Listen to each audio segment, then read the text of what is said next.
અત્યારના સૌથી મોટા સમાચાર સામે આવી રહ્યા છે। અનલોક 4ની માર્ગદર્શિકા જાહેર કરાઈ છે। આ માર્ગદર્શિકામાં જે વિગતો સામે આવી રહી છે તે આપને જણાવી રહ્યા છે।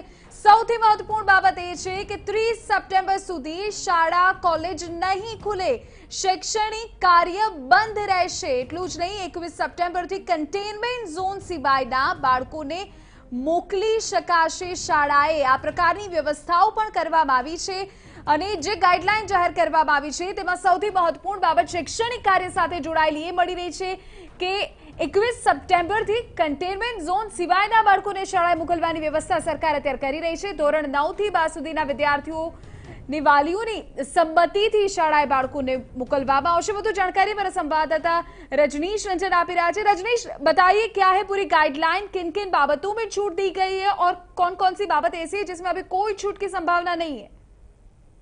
देखिए, सबसे पहले तो जो कंटेनमेंट जोन है वहां पर तमाम तरह के जो रिस्ट्रिक्शन पहले से थे वो अभी भी बने रहेंगे। वहां पे लॉकडाउन बरकरार रहेगा, लेकिन जो छूट दी गई है, जो रिलैक्सेशन दिया गया है, उसमें सबसे बड़ी खबर यही है कि मेट्रो सेवा को शुरू करने का फैसला लिया है सरकार ने।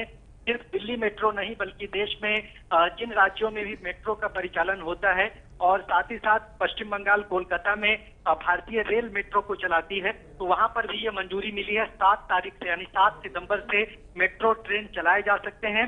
स्कूल, कॉलेज और तमाम जो शैक्षणिक संस्थान है वो 30 सितंबर तक बंद रहेंगे।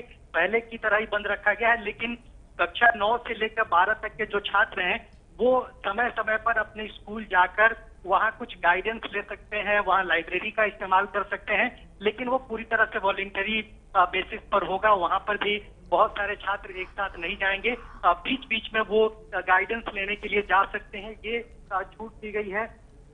इसके अलावा 21 सितंबर से ये बताया गया है कि जो पब्लिक गैदरिंग है उसमें छूट मिलेगी लोगों को, लेकिन वहां पर भी स्टैंडर्ड ऑपरेटिंग प्रोटोकॉल जो एसओपी सरकार ने निर्धारित किया है उसका पालन करना होगा। यानी कि जो लिमिटेड संख्या है उसमें ही पब्लिक गैदरिंग हो सकती है। क्योंकि चुनाव भी कई राज्यों में होने हैं, विधानसभा के उपचुनाव होने हैं, तो जो पब्लिक रैलीज होंगी पॉलिटिकल पार्टियों की, एक तरह से आप कह सकते हैं कि वहां पर ये छूट मिलेगी, लेकिन बहुत कम संख्या में लोग वहां पर जमा होंगे और उसके लिए एसओपी का पालन करना होगा। तो ये कुछ छूट जरूर मिली है।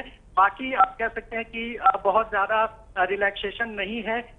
कुछ जो इंटरप्राइजेज हैं, चाहे वो skill national skill training institute हो या इंडस्ट्रियल ट्रेनिंग इंस्टीट्यूट हो, वहां पर सरकार की ओर से, मंत्रालय की ओर से कुछ निर्णय लिए जाएंगे और वहां पर उन्हें खोलने का निर्देश दिया जा सकता है स्वास्थ्य मंत्रालय के प्रोटोकॉल के तहत जो कोविड-19 के लिए बनाया गया है। तो कुल मिला के कुछ चीजें हैं जो जरूर। रजनीश, एक और सवाल, क्या कोई सामाजिक कार्यक्रम, कोई धार्मिक कार्यक्रम, इन सब बाबतों से जुड़ी कोई जानकारी मिली? क्या वो अब हो सकता है? हो सकता है तो कितने लिमिट है अब?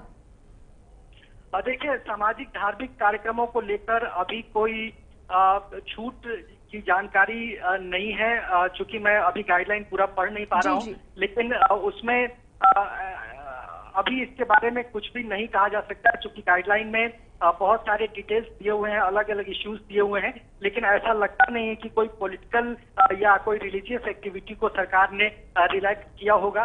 थोड़ी देर में और चीजें स्पष्ट हो जाएंगी जब पूरे डिटेल जब सामने आ जाएंगे और एक एक बिंदु को जब ठीक तरीके से समझ लिया जाएगा। लेकिन अभी ये कहना जल्दबाजी होगी कि कोई पॉलिटिकल या रिलीजियस एक्टिविटी। रजनीश, एक और ये पूरे मसले पे एक और जानकारी ये जानना चाहेंगे कि 21 सितंबर जिसकी तारीख की जानकारी अगर हम बात करें तो कई सारी चीजें ऐसी है कि जो खुल रही है। हम अपने दर्शकों को भी बता रहे कि स्कूल्स हो या फिर ओपन एयर थिएटर, ये सब 21 से शुरू होने जा रहा है।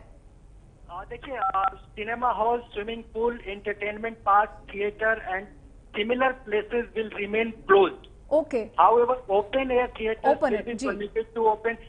जो ओपन एयर थिएटर हैं उनको 21 सितंबर से खोलने का परमिशन दिया गया है, लेकिन cinema hall, swimming pool, entertainment park और थिएटर जैसी जो एक्टिविटीज हैं उसको अभी बंद ही रखा जाएगा। ये फैसला किया गया है सिर्फ ओपन एयर थिएटर्स के लिए, यानी कि जहाँ पे थिएटर होते हैं, नुक्कड़ सभाएं होती हैं, नाटक के जो रंगकर्मी करते हैं उनको एक तरह से कहा जाए कि रंगमंच की जो गतिविधियां हैं उसको अलाउड किया गया है सरकार की ओर से। लेकिन क्लोज डोर जो एक्टिविटीज होती हैं इंटरटेनमेंट की, उसको अभी सरकार की ओर से अलाउ नहीं किया गया है।